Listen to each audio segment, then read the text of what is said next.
नमस्ते दोस्तों, स्वागत है आप सभी का हमारे चैनल TUV ग्लोबल इंडिया पर। आज हम शुरू करने जा रहे हैं एक बहुत ही महत्वपूर्ण और पावरफुल विषय, पॉलिसी डिप्लॉयमेंट। इंडस्ट्री में इसे कई बार होशिन कानरी के नाम से भी जाना जाता है और इसका सीधा सा मकसद होता है संगठन के बड़े बड़े गोल्स को हर लेवल तक क्लियरली पहुंचाना और प्रैक्टिकली अचीव करना। इस ट्रेनिंग सीरीज में हम स्टेप बाय स्टेप समझेंगे कि पॉलिसी डिप्लॉयमेंट कैसे काम करता है, क्यों जरूरी है और इसे लागू करते समय किन बातों का ध्यान रखना चाहिए। आप चाहे मैन्युफैक्चरिंग में हो, सर्विस सेक्टर में हो या किसी भी ऑर्गेनाइजेशन में काम करते हो, ये कॉन्सेप्ट आपके रिपोर्ट्स, प्लानिंग, KPIs और डेली एग्जीक्यूशन सबको एक डायरेक्शन में ले आता है। तो चलिए इसी स्मूथ फ्लो में आगे बढ़ते हैं और समझते हैं पॉलिसी डिप्लॉयमेंट को आसान, क्लियर और प्रैक्टिकल तरीके से। Introduction to policy deployment. अब चलिए शुरुआत करते हैं समझने से कि असल में पॉलिसी डिप्लॉयमेंट होता क्या है। पॉलिसी डिप्लॉयमेंट, जिसे कई इंडस्ट्रीज में होशिन कानरी भी कहा जाता है, एक ऐसा स्ट्रक्चर्ड अप्रोच है जो किसी भी ऑर्गेनाइजेशन की विजन को सीधा एक्शनेबल प्लान्स में बदल देता है। मतलब कंपनी जो बड़े सपने और लॉन्ग टर्म गोल्स सोचती है, वही गोल्स रोजमर्रा के कामों तक आसानी से पहुंच जाए ताकि हर टीम एक ही डायरेक्शन में आगे बढ़ सके। पॉलिसी डिप्लॉयमेंट का सबसे बड़ा फायदा ये होता है कि यह ऑर्गेनाइजेशन में कंफ्यूजन को खत्म करता है, क्योंकि जब ये साफ हो जाता है कि क्या सबसे ज्यादा इंपॉर्टेंट है और कैसे अचीव करना है, तब हर लेवल पर काम बिल्कुल क्लियर और अलाइंड रहता है, चाहे वो टॉप मैनेजमेंट हो या फ्रंटलाइन एम्प्लॉइज। और जब पूरी ऑर्गेनाइजेशन एक ही दिशा में, एक ही अंडरस्टैंडिंग के साथ चलती है, तब इंप्रूवमेंट सिर्फ तेज नहीं होती बल्कि कंसिस्टेंट और सस्टेनेबल भी होती है। अब अगर हम इसके की पॉइंट्स को क्विकली समझें। विजन को डेली एक्टिविटीज से कनेक्ट करता है ताकि स्ट्रैटेजिक थिंकिंग और एग्जीक्यूशन में गैप ना रहे। क्लैरिटी और कॉमन डायरेक्शन देता है, जिससे सबको पता रहता है कि प्रायोरिटी क्या है। स्ट्रक्चर्ड स्ट्रैटेजिक प्लानिंग सुनिश्चित करता है ताकि डिसीजंस गैसवर्क पर नहीं, प्रोसेस पर आधारित हों। ऑर्गेनाइजेशन के हर लेवल को अलाइन करता है, जिससे कोऑर्डिनेशन और अकाउंटेबिलिटी दोनों बढ़ते हैं। और अंत में बिजनेस को लगातार इंप्रूव करता है, बिना डायरेक्शन खोए। Importance of policy deployment. तो दोस्तों, अब जब हमें समझ आ गया कि पॉलिसी डिप्लॉयमेंट होता क्या है, चलिए देखते हैं कि ये इतना जरूरी क्यों है। अक्सर ऑर्गेनाइजेशंस की सबसे बड़ी प्रॉब्लम यही होती है कि प्रायोरिटीज क्लियर नहीं होती। कोई टीम एक डायरेक्शन में काम कर रही है, दूसरी कहीं और तीसरी टीम कुछ और ही फोकस करती है। इस स्कैटर्ड एफर्ट की वजह से न परिणाम आते हैं और न ही स्ट्रैटेजी इफेक्टिवली इंप्लीमेंट हो पाती है। यहीं पर होशिन कानरी एक स्ट्रॉन्ग और स्ट्रक्चर्ड मेथड देता है। ये ऑर्गेनाइजेशन को यह समझने में मदद करता है कि सच में किस पर ध्यान देना चाहिए और किस काम से सिर्फ टाइम और रिसोर्सेज वेस्ट हो रहे हैं। लीडरशिप जो लॉन्ग टर्म गोल्स सेट करती है, वो गोल्स सिर्फ पेपर पर नहीं रहते, वो प्रैक्टिकली हर डिपार्टमेंट और हर व्यक्ति के डेली एक्शंस तक पहुंच जाते हैं।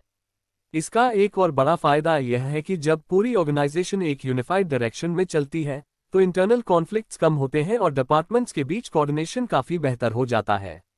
रिसोर्सेज सही जगह इस्तेमाल होते हैं, डुप्लीकेटेड एफर्ट हटता है और टीम्स एक डिसिप्लिन कल्चर डेवलप करती हैं जहां हर व्यक्ति अपनी रोल और रिस्पॉन्सिबिलिटी को क्लियरली समझता है। जब रोल्स क्लियर हो और डायरेक्शन एक हो, तो परफॉर्मेंस अपने आप स्मूदर, फास्टर और प्रेडिक्टेबल हो जाती है। अंत में यही चीज ऑर्गेनाइजेशन की स्ट्रैटेजिक एग्जीक्यूशन को मजबूत बनाती है और उसे लॉन्ग टर्म स्टेबिलिटी देती है। अब इस स्लाइड के की पॉइंट्स को जल्दी से समझ लेते हैं। ऑर्गेनाइजेशन को क्लियर डायरेक्शन देता है ताकि कोई कंफ्यूजन ना रहे। डुप्लीकेटेड या वेस्टफुल एफर्ट्स को खत्म करता है, जिससे एफिशिएंसी बढ़ती है। डिपार्टमेंट्स के बीच कम्युनिकेशन सुधारता है ताकि सबकी अंडरस्टैंडिंग एक जैसी रहे। डिसीजन मेकिंग को स्ट्रैटेजिक गोल्स से अलाइन करता है, ना कि पर्सनल प्रेफरेंसेस से। फोकस्ड और डिसिप्लिन्ड कल्चर बनाता है, जो लॉन्ग टर्म ग्रोथ के लिए जरूरी है। की प्रिंसिपल्स ऑफ होशिन कानरी। अब जब हमने पॉलिसी डिप्लॉयमेंट की इंपॉर्टेंस समझ ली, तो अगला सवाल आता है, ये सिस्टम आखिर चलता कैसे है। होशिन कानरी सिर्फ गोल्स बनाने का तरीका नहीं है, बल्कि यह एक ऐसा डिसिप्लिन फ्रेमवर्क है जो सुनिश्चित करता है कि स्ट्रैटेजी सिर्फ डिफाइन न हो बल्कि पूरे ऑर्गेनाइजेशन में इफेक्टिवली इंप्लीमेंट भी हो। ये प्रिंसिपल्स ऑर्गेनाइजेशन को इस बात पर केंद्रित रखते हैं कि उन्हें वास्तव में किस डायरेक्शन में एनर्जी लगानी है। क्योंकि अक्सर होता यह है कि कंपनीज एक साथ बहुत सारी प्रायोरिटीज उठा लेती हैं और फिर किसी भी चीज पर प्रॉपर फोकस नहीं दे पाती। लेकिन होशिन कानरी टीम्स को वाइटल फ्यू यानी सबसे महत्वपूर्ण ऑब्जेक्टिव्स पर लेजर फोकस करने में मदद करता है। इन प्रिंसिपल्स का एक और बड़ा फायदा यह है कि ये ट्रांसपेरेंसी और क्रॉस फंक्शनल कोलैबोरेशन को बढ़ाते हैं। मतलब हर डिपार्टमेंट को साफ दिखाई देता है कि ऑर्गेनाइजेशन क्या अचीव करना चाहती है और उनका रोल इसमें क्या है। इससे कम्युनिकेशन डिसिप्लिन के साथ चलता है और असम्पशंस कम होकर डिसीजंस डेटा बेस्ड बन जाते हैं। और सबसे खास बात, चाहे चैलेंजेस हो या मार्केट में रैपिड चेंजेस आए, ये प्रिंसिपल्स ऑर्गेनाइजेशन को अलाइन रखते हैं। क्योंकि जब प्रोसेस स्ट्रांग हो और रिव्यू लगातार होते रहें तो स्ट्रैटेजी ड्रिफ्ट होने का चांस बहुत कम रह जाता है। कंसिस्टेंसी ऑटोमेटिकली एग्जीक्यूशन क्वालिटी को उच्च स्तर पर बनाए रखती है। अब चलिए इस स्लाइड के की प्रिंसिपल्स को संक्षेप में समझते हैं। वाइटल फ्यू ऑब्जेक्टिव्स पर फोकस करें ताकि एफर्ट्स बिखरे नहीं और इम्पैक्ट ज्यादा हो। गोल्स को हर लेवल पर अलाइन करें जिससे सभी टीम्स एक ही दिशा में काम करें। फैक्ट बेस्ड डिसीजन मेकिंग अपनाएं, असम्पशंस पर डिपेंड न रहें। कोलैबोरेटिव कम्युनिकेशन को प्रमोट करें ताकि क्रॉस फंक्शनल क्लैरिटी बनी रहे। कंसिस्टेंट रिव्यू और फॉलो थ्रू करें ताकि एग्जीक्यूशन क्वालिटी लगातार अच्छी बनी रहे। होशियन प्लानिंग स्टेप्स ओवरव्यू। अब तक हमने समझा कि पॉलिसी डिप्लॉयमेंट के प्रिंसिपल्स क्या हैं और ये क्यों जरूरी है। अब चलिए देखते हैं कि ये पूरा सिस्टम प्रैक्टिकली काम कैसे करता है, यानी होशियन प्लानिंग के स्टेप्स क्या हैं। होशियन प्लानिंग एक सिस्टमैटिक और सीक्वेंशियल प्रोसेस है जिसका मकसद ऑर्गेनाइजेशन की बड़ी विजन को छोटे छोटे मेजरेबल और एक्शनेबल स्टेप्स में तोड़ना है। ये अप्रोच इस बात को सुनिश्चित करता है कि ऑर्गेनाइजेशन रैंडम इनिशिएटिव्स के पीछे न भागे बल्कि एक वेल डिफाइंड रोडमैप के साथ आगे बढ़े। इसका सबसे बड़ा फायदा यह है कि हर स्टेप क्लैरिटी और अकाउंटेबिलिटी को और मजबूत बनाता है। मतलब किसको क्या करना है, कब करना है, किस केपीआई से मेजर करना है, सब कुछ स्टार्टिंग में ही साफ कर दिया जाता है। इसलिए एग्जीक्यूशन के समय कंफ्यूजन होने की कोई गुंजाइश नहीं रहती। ये प्लानिंग स्टेप्स ऑर्गेनाइजेशन को रिस्क्स भी पहले से दिखा देते हैं ताकि टीम्स पहले से बेहतर प्रिपरेशन कर सकें। लीडर्स को पूरा विजिबिलिटी मिलता है कि स्ट्रैटेजी कैसे एग्जीक्यूट हो रही है और एम्प्लॉयज को ये साफ पता होता है कि उनसे क्या एक्सपेक्ट किया जा रहा है। जब इस प्रोसेस को कंसिस्टेंटली फॉलो किया जाता है तो स्ट्रैटेजी डिप्लॉयमेंट बहुत स्मूथ, स्ट्रक्चर्ड और इफेक्टिव बन जाता है। अब इस स्लाइड के कुछ स्टेप्स को जल्दी से हाईलाइट करते हैं। सबसे पहले लॉन्ग टर्म विजन को साफ डिफाइन किया जाता है और उसे एक्शनेबल स्ट्रैटेजिक गोल्स में कन्वर्ट किया जाता है। फिर ब्रेक थ्रू ऑब्जेक्टिव्स को ईयरली, रियलिस्टिक और अचीवेबल प्लान्स में ब्रेक डाउन किया जाता है। इसके बाद बने हुए प्लान्स को डिटेल्ड एक्शन स्टेप्स में बदला जाता है जिनमें रिस्पॉन्सिबिलिटी, टाइमलाइंस और मेजरेबल केपीआईएस क्लियरली डिफाइंड होते हैं। ये गोल्स फिर हर डिपार्टमेंट तक कैस्केड किए जाते हैं ताकि ऑर्गेनाइजेशन का हर फंक्शन मीनिंगफुल कंट्रीब्यूशन दे सके। और अंत में पूरे प्रोसेस को सही दिशा में रखने के लिए रेगुलर पीडीसीए रिव्यूज किए जाते हैं जिससे डिविएशंस तुरंत करेक्ट हो सके। विजन, मिशन और ब्रेक थ्रू गोल्स। अब जब हमने होशियन प्लानिंग के पूरे फ्लो को समझ लिया तो चलिए उसके सबसे पहले और सबसे महत्वपूर्ण भाग पर ध्यान देते हैं, यानी विजन, मिशन और ब्रेक थ्रू गोल्स। ये तीनों एलिमेंट्स पॉलिसी डिप्लॉयमेंट की फाउंडेशन माने जाते हैं क्योंकि इन्हीं से ऑर्गेनाइजेशन की डायरेक्शन और पर्पस साफ होता है। सबसे पहले बात करते हैं विजन की। विजन बताती है कि ऑर्गेनाइजेशन आने वाले सालों में कहां पहुंचना चाहती है, इसका लॉन्ग टर्म एस्पिरेशन क्या है। ये एक ऐसी तस्वीर है जो भविष्य में कंपनी को कैसा दिखना चाहिए, इसे क्लियरली डिस्क्राइब करती है। इसके बाद आता है मिशन। मिशन बताता है कि ऑर्गेनाइजेशन एग्जिस्ट क्यों करती है, उसका पर्पस क्या है और वह रोजाना अपने कस्टमर्स या सोसाइटी को क्या वैल्यू डिलीवर करना चाहती है। मिशन बेसिकली हर एम्प्लॉय को रिमाइंड करता है कि वो जो काम कर रहा है उसका मीनिंग और इम्पैक्ट क्या है। अब इसी फाउंडेशन को स्ट्रॉन्ग बनाने में महत्वपूर्ण भूमिका निभाते हैं ब्रेक थ्रू गोल्स। ये 3-5 साल की बड़ी इंप्रूवमेंट टारगेट्स होते हैं जो ऑर्गेनाइजेशन को अपनी करंट परफॉर्मेंस से कहीं आगे ले जाने के लिए सेट किए जाते हैं। ब्रेक थ्रू गोल्स टीम्स को सिर्फ रूटीन काम करने से रोककर इनोवेशन, स्ट्रैटेजिक थिंकिंग और प्रोसेस इंप्रूवमेंट पर पुश करते हैं। जब विजन, मिशन और ब्रेक थ्रू गोल्स क्लियर हों तो ऑर्गेनाइजेशन पहले ही दिन से अलाइनमेंट हासिल कर लेती है। हर एम्प्लॉय समझ पाता है कि प्रायोरिटी क्या है और उनका काम इस बड़ी स्ट्रैटेजी से कैसे जुड़ता है। इससे कंफ्यूजन कम होता है, कोऑर्डिनेशन बढ़ता है और हर लेवल पर एक फोकस्ड एफर्ट दिखता है। अंत में यही क्लैरिटी प्लानिंग, रिसोर्स एलोकेशन और क्रॉस फंक्शनल अलाइनमेंट को आसान बना देती है जिससे लॉन्ग टर्म एम्बिशंस सिर्फ सपने नहीं बल्कि प्रैक्टिकल और अचीवेबल एक्शंस बन जाते हैं। अब इस स्लाइड के की पॉइंट्स को जल्दी से रिकैप करते हैं। विजन ऑर्गेनाइजेशन के लॉन्ग टर्म डायरेक्शन और फ्यूचर एस्पिरेशन को डिफाइन करता है। मिशन उसके डेली पर्पस, वैल्यूज और कमिटमेंट को डिस्क्राइब करता है। Breakthrough goals major performance improvement और लॉन्ग टर्म ट्रांसफॉर्मेशन को ड्राइव करते हैं। क्लियर डेफिनेशंस टीम्स को प्रायोरिटीज समझने और अपने काम को स्ट्रैटेजी से जोड़ने में मदद करती हैं। ये तीनों मिलकर प्लानिंग, रिसोर्स एलोकेशन और क्रॉस फंक्शनल अलाइनमेंट का स्ट्रॉन्ग बेस बनाते हैं। एनुअल ऑब्जेक्टिव्स और टारगेट्स। अब जब लॉन्ग टर्म विजन और ब्रेक थ्रू गोल्स डिफाइन हो जाते हैं तो अगला महत्वपूर्ण कदम होता है उन्हें साल दर साल एक्शनेबल बनाना। यहीं पर आते हैं एनुअल ऑब्जेक्टिव्स, जो लॉन्ग टर्म स्ट्रैटेजी को करंट ईयर के लिए क्लियर, रियलिस्टिक और अचीवेबल गोल्स में कन्वर्ट कर देते हैं। एनुअल ऑब्जेक्टिव्स का मकसद सिंपल है, ऑर्गेनाइजेशन को लॉन्ग टर्म डेस्टिनेशन तक पहुंचाने के लिए हर साल किस दिशा में आगे बढ़ना है वो साफ डिफाइन करना। अगर सिर्फ लॉन्ग टर्म गोल्स बना लिए जाएं और बीच में ईयरली रोड मैप ना हो तो टीम्स कंफ्यूज्ड रहती हैं कि इस साल करना क्या है। लेकिन एनुअल टारगेट्स उस कंफ्यूजन को हटाकर इमीडिएट फोकस दे देते हैं। ये ऑब्जेक्टिव्स मेजरेबल KPIs और क्लियर टाइमलाइंस के साथ बनाए जाते हैं ताकि साल भर परफॉर्मेंस ट्रैकेबल, प्रेडिक्टेबल और मैनेजेबल रहे। इस क्लैरिटी की वजह से प्लानिंग आसान होती है, अकाउंटेबिलिटी बढ़ती है और हर डिपार्टमेंट समझ जाता है कि उनसे इस साल किस कंट्रीब्यूशन की उम्मीद है। एनुअल ऑब्जेक्टिव्स ऑर्गेनाइजेशन को ये भी बताती है कि रिसोर्सेज कहाँ इन्वेस्ट करने हैं, कौन सी एक्टिविटीज प्रायोरिटी हैं और कौन सा काम बाद में किया जा सकता है। जब प्रायोरिटीज क्लियर हो तो टीम्स अपने एफर्ट्स को आखिरी तक अलाइंड और डिसिप्लिन तरीके से मेंटेन कर पाती हैं। सबसे जरूरी बात, जब एनुअल गोल्स सही तरीके से सेट किए जाएं तो ऑर्गेनाइजेशन ब्रेक थ्रू गोल्स के टूवर्ड कंसिस्टेंट प्रोग्रेस करती रहती है। इससे लॉन्ग टर्म स्ट्रैटेजी सिर्फ पेपर पर नहीं रहती बल्कि हर साल छोटे छोटे एक्शनेबल स्टेप्स के रूप में प्रैक्टिकली अचीव होती रहती है। अब इस स्लाइड के की पॉइंट्स को एक बार क्विकली देख लेते हैं।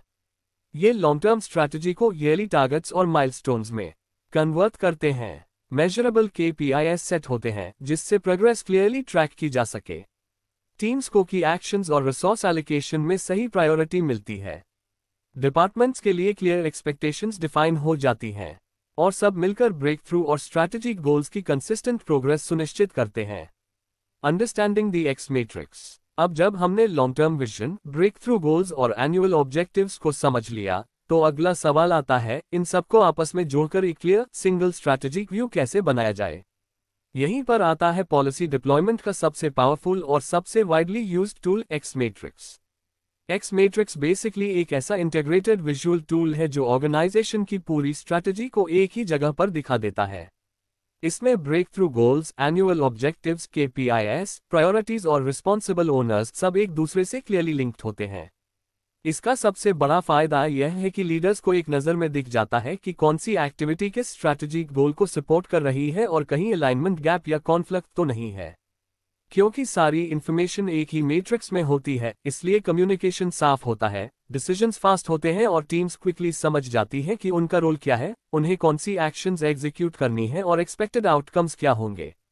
X matrix cross functional alignment को भी बहुत स्ट्रॉन्ग बनाता है क्योंकि हर डिपार्टमेंट देख सकता है कि उनका काम ओवरऑल स्ट्रैटेजी में क्या वैल्यू जोड़ रहा है। इससे साइलो वर्किंग कम होती है और कोलैबोरेशन अपने आप इंप्रूव हो जाता है। सबसे खास बात, एक्स मैट्रिक्स स्ट्रैटेजिक प्रोग्रेस को रिव्यू, अपडेट और कम्युनिकेट करना बहुत आसान बना देता है। लीडर्स रेगुलरली देख सकते हैं कि कौन सा गोल ट्रैक पर है, कहां इंप्रूवमेंट की जरूरत है और कहां रिस्क्स बढ़ रहे हैं। अब इस स्लाइड के मैं पॉइंट्स को जल्दी से रिकैप करते हैं। ये breakthrough goals, annual targets, KPIs और ओनर्स को एक विजुअल मैट्रिक्स में जोड़ता है। अलाइनमेंट गैप्स, ओवरलैप्स या कन्फ्लिक्टिंग प्रायोरिटीज को जल्दी डिटेक्ट करने में मदद करता है।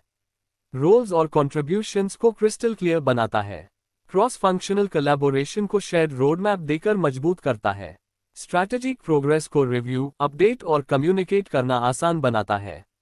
Catch ball communication process. अब जब स्ट्रैटेजी एक्स मैट्रिक्स के जरिए क्लियर दिखाई देने लगती है तो अगला महत्वपूर्ण स्टेप होता है यह इंश्योर करना कि ये स्ट्रैटेजी सिर्फ टॉप मैनेजमेंट का डॉक्यूमेंट बनकर न रह जाए बल्कि पूरी ऑर्गेनाइजेशन इसे समझे, एक्सेप्ट करे और प्रैक्टिकली एग्जीक्यूट कर पाए। यही काम करता है catch ball communication process. Catch ball एक 2-वे कम्युनिकेशन मेथड है जहां स्ट्रैटेजी को बस ऊपर से नीचे पुश नहीं किया जाता बल्कि एक डायलॉग बनाया जाता है। जैसे गेंद पास की जाती है, वैसे ही गोल्स, आइडियाज और प्लान्स ऑर्गेनाइजेशन के अलग अलग लेवल्स के बीच आगे पीछे पास होते हैं। इससे हर टीम अपने इनपुट्स दे सकती है, चैलेंजेस हाईलाइट कर सकती है और जरूरी इंप्रूवमेंट्स सुझा सकती है। इसका सबसे बड़ा फायदा यह है कि प्लान्स सिर्फ थियोरेटिकल न रहकर प्रैक्टिकल और अचीवेबल बनते हैं, क्योंकि जिन लोगों को ग्राउंड पर काम करना है उन्हें शुरुआत से ही प्लानिंग में इन्वॉल्व किया जाता है। कैचबॉल एम्प्लॉयज में ओनरशिप और अकाउंटेबिलिटी भी बढ़ाता है। जब लोगों को लगता है कि उनकी राय सुनी जा रही है तो वे खुद स्ट्रैटेजी का हिस्सा बन जाते हैं और फिर एग्जीक्यूशन नेचुरली स्ट्रॉन्गर हो जाता है। ये प्रोसेस रिस्क्स और चैलेंजेस को भी अर्ली स्टेज पर सरफेस कर देता है। इससे ऑर्गेनाइजेशन अचानक सरप्राइजेस फेस नहीं करती, बल्कि पहले से प्रिपेयर रहती है। रिपीटेड फीडबैक लूप स्ट्रैटेजी को रिफाइन करते हैं और ओवरऑल अलाइनमेंट को बहुत मजबूत बनाते हैं। इसका रिजल्ट ये होता है कि स्ट्रैटेजी सिर्फ कम्युनिकेट नहीं होती, रादर एब्रेस और इम्प्लीमेंट भी होती है। अब स्लाइड के की पॉइंट्स को एक बार रिकैप करते हैं। ये लीडरशिप और टीम्स के बीच दो तरफा कम्युनिकेशन को प्रमोट करता है। फीडबैक लेकर प्लान्स को प्रैक्टिकल और अचीवेबल बनाता है। एम्प्लॉयज में ओनरशिप और अकाउंटेबिलिटी बढ़ाता है। प्लानिंग के दौरान रिस्क्स और चैलेंजेस अर्ली आइडेंटिफाई करता है। ऑर्गेनाइजेशन में अलाइनमेंट और एक्सेप्टेंस को मजबूत करता है। KPI डेवलपमेंट और मॉनिटरिंग। कैचबॉल से जब गोल्स और प्लान्स क्लियर हो जाते हैं तो अगला क्रिटिकल स्टेप होता है ये सुनिश्चित करना कि हम सही दिशा में जा भी रहे हैं या नहीं। और स्ट्रैटेजी डिप्लॉयमेंट को ट्रैक करने के लिए जो सबसे पावरफुल टूल इस्तेमाल किया जाता है वो है की परफॉर्मेंस इंडिकेटर्स यानी KPIs। KPIs का मकसद सिंपल लेकिन बेहद महत्वपूर्ण है। जो स्ट्रैटेजिक और एनुअल ऑब्जेक्टिव्स हमने सेट किए हैं, क्या हम उन्हें टाइम पर और डिजायर्ड लेवल पर अचीव कर रहे हैं या नहीं। KPIs स्ट्रैटेजी को मेजरेबल बनाते हैं, जिससे प्रोग्रेस सिर्फ महसूस नहीं होती बल्कि फैक्ट्स और डेटा के साथ क्लियरली दिखाई देती है। जब KPIs अच्छी तरह डिफाइन किए जाते हैं तो ऑर्गेनाइजेशन आसानी से ट्रैक कर सकती है कि कौन सी एक्शन सही रिजल्ट दे रही हैं और कहां गैप्स या डिलेज दिखाई दे रहे हैं। इस ट्रांसपेरेंसी की वजह से लीडर्स टाइमली करेक्टिव एक्शंस ले सकते हैं और डेटा ड्रिवन डिसीजंस ले पाते हैं, असम्पशंस पर नहीं बल्कि एक्चुअल परफॉर्मेंस पर। रेगुलर KPI मॉनिटरिंग टीम्स को डिसिप्लिन्ड और फोकस्ड रखती है। जब एम्प्लॉयज देखते हैं कि उनकी एफर्ट्स कैसे ओवरऑल सक्सेस को इम्पैक्ट कर रही हैं, तो उनका मोटिवेशन और अकाउंटेबिलिटी दोनों नेचुरली बढ़ जाता है। KPIs एक तरह का कंपास बन जाते हैं जो ऑर्गेनाइजेशन को सही दिशा में कंटिन्यूअसली गाइड करते रहते हैं, ताकि लॉन्ग टर्म स्ट्रैटेजी सिर्फ प्लान बनकर न रहे बल्कि एक्चुअल मेजरेबल रिजल्ट्स में कन्वर्ट हो सके। अब स्लाइड के की पॉइंट्स एक बार क्विकली रिकैप करते हैं। KPIs स्ट्रैटेजिक ऑब्जेक्टिव्स को मेजरेबल इंडिकेटर्स में कन्वर्ट करते हैं। ये प्रोग्रेस को ट्रैक करते हैं ताकि गोल्स टाइम पर अचीव हों। परफॉर्मेंस गैप्स और इंप्रूवमेंट एरियाज को क्लियरली हाईलाइट करते हैं। डेटा ड्रिवन डिसीजंस और टाइमली करेक्टिव एक्शंस को सपोर्ट करते हैं। टीम्स को फोकस्ड, अलाइंड और अकाउंटेबल रखते हैं। Policy deployment review PDCA। KPIs से हमें ये पता चल जाता है कि परफॉर्मेंस किस डायरेक्शन में जा रही है, लेकिन इतनी जानकारी काफी नहीं होती। स्ट्रैटेजी इफेक्टिव है या उसमें बदलाव की जरूरत है, ये समझने के लिए एक स्ट्रक्चर्ड रिव्यू मैकेनिज्म चाहिए। और पॉलिसी डिप्लॉयमेंट में इस स्ट्रक्चर्ड रिव्यू का बैकबोन है PDCA साइकिल। PDCA का पूरा फोकस एक चीज पर है, स्ट्रैटेजी को कंटिन्यूअसली इंप्रूव करना। प्लान, डू, चेक, एक्ट, ये 4 स्टेप्स मिलकर एक सिस्टमैटिक लूप बनाते हैं जो ऑर्गेनाइजेशन को डिसिप्लिन तरीके से आगे बढ़ने में मदद करता है।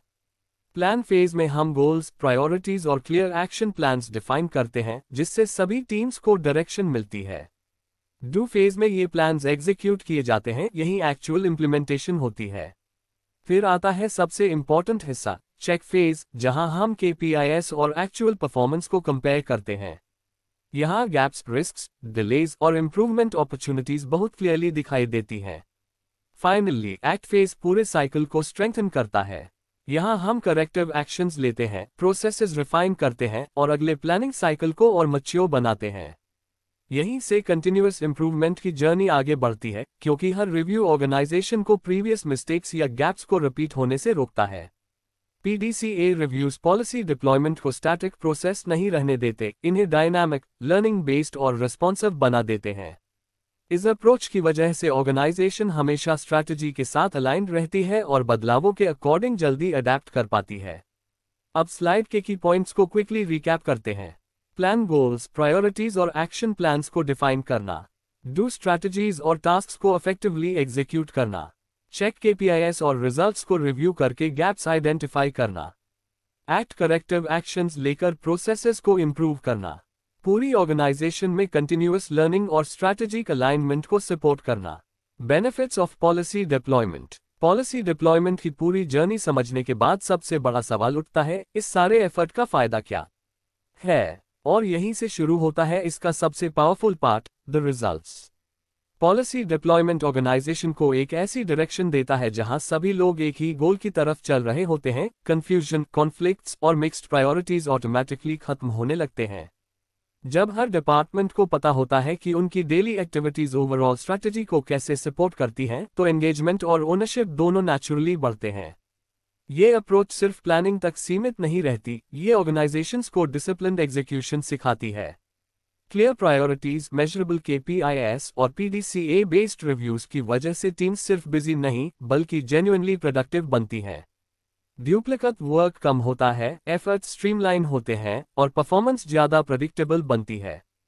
पॉलिसी डिप्लॉयमेंट का एक हिडन बेनिफिट ये भी है कि ये इनोवेशन को पुश करता है। जब एम्प्लॉयज को क्लैरिटी और डायरेक्शन मिलती है तो उनका फोकस प्रॉब्लम सॉल्विंग और इम्प्रूवमेंट्स पर शिफ्ट होता है, और यही कल्चर ऑर्गेनाइजेशन को लॉन्ग टर्म सस्टेनेबल परफॉर्मेंस की तरफ ले जाता है। अल्टीमेटली पॉलिसी डिप्लॉयमेंट ऑर्गेनाइजेशन को एक हाई परफॉर्मेंस सिस्टम में ट्रांसफॉर्म कर देता है, जहां क्लैरिटी होती है, अकाउंटेबिलिटी होती है और कंटिन्यूअस इंप्रूवमेंट एक डेली हैबिट बन जाती है। चलो स्लाइड के की बेनिफिट्स को एक बार क्रिस्प में रिकैप करते हैं। स्ट्रैटेजी और डेली ऑपरेशंस के बीच स्ट्रॉन्ग अलाइनमेंट क्रिएट करता है। कम्युनिकेशन, कोऑर्डिनेशन और क्लैरिटी को सिग्निफिकेंटली इंप्रूव करता है। एम्प्लॉयज की एंगेजमेंट और ओनरशिप नेचुरली बढ़ती है। एफिशिएंसी बढ़ती है और डुप्लीकेट एफर्ट या कंफ्यूजन कम होता है। कंटिन्यूअस इंप्रूवमेंट और लॉन्ग टर्म सस्टेनेबल परफॉर्मेंस को सपोर्ट करता है। समरी, पॉलिसी डिप्लॉयमेंट या होशिन कानरी बेसिकली पूरी ऑर्गेनाइजेशन को एक यूनिफाइड डायरेक्शन देने का तरीका है। चाहे विजन हो, मिशन हो, लॉन्ग टर्म स्ट्रैटेजी हो या डेली काम, ये अप्रोच इंश्योर करता है कि सब कुछ एक ही डायरेक्शन में मूव कर रहा है। पूरे ट्रेनिंग में हमने देखा कि कैसे ऑर्गेनाइजेशन की बड़ी बड़ी एम्बिशंस को छोटे, मेजरेबल और डेली एक्शनेबल स्टेप्स में कन्वर्ट किया जाता है। टूल्स जैसे एक्स मैट्रिक्स, प्रोसेसेस जैसे कैचबॉल और डिसिप्लिन ड्रिवन साइकिल्स जैसे PDCA, ये सब मिलकर एक स्ट्रक्चर्ड, ट्रांसपेरेंट और कोलैबोरेटिव सिस्टम बनाते हैं। एनुअल ऑब्जेक्टिव्स और KPIs इंश्योर करते हैं कि स्ट्रैटेजी सिर्फ डॉक्यूमेंट्स में नहीं बल्कि एक्चुअल मेजरेबल परफॉर्मेंस में दिखे। रेगुलर रिव्यूज ऑर्गेनाइजेशन को ट्रैक पर रखते हैं, गैप्स डिटेक्ट होते हैं, करेक्टिव एक्शंस टाइमली होते हैं और टीम्स अलाइंड रहती हैं। ओवरऑल पॉलिसी डिप्लॉयमेंट एक ऐसा फ्रेमवर्क बनाता है जहां क्लैरिटी होती है, अकाउंटेबिलिटी स्ट्रांग होती है और पूरे ऑर्गेनाइजेशन में एक कल्चर डेवलप होता है जो कंटिन्यूअस इंप्रूवमेंट, टीम वर्क और लॉन्ग टर्म ग्रोथ को सपोर्ट करता है। चलो इस स्लाइड के की पॉइंट्स को एक बार क्रिस्प फॉर्म में रीकैप करते हैं। लॉन्ग टर्म विजन को डेली ऑपरेशंस के साथ अलाइन करता है। स्ट्रैटेजी को एनुअल ऑब्जेक्टिव्स और KPIs में ब्रेक करता है। अलाइनमेंट के लिए एक्स मैट्रिक्स और कैचबॉल जैसे टूल्स यूज करता है।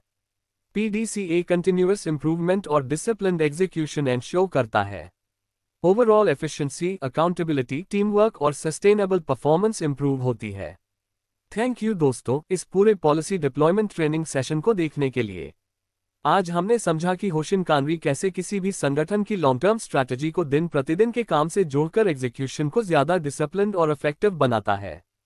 और अगर आप एक्स मैट्रिक्स, कैचबॉल और PDCA जैसे टूल्स को अपने प्रोसेसेस में अप्लाई करना शुरू कर देते हैं तो रिजल्ट्स और भी क्लियर, प्रेडिक्टेबल और एफिशिएंट मिलने लगते हैं।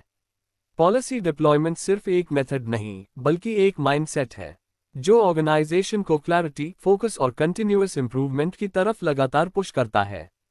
आप सबका समय देने के लिए बहुत बहुत धन्यवाद। और हाँ, अगर आपको ये ट्रेनिंग पसंद आए हो तो वीडियो को लाइक करें, शेयर करें और हमारे चैनल TUV ग्लोबल इंडिया को सब्सक्राइब करना बिल्कुल मत भूलना। मिलते हैं अगले ट्रेनिंग सेशन में, तब तक के लिए stay tuned with TUV global India.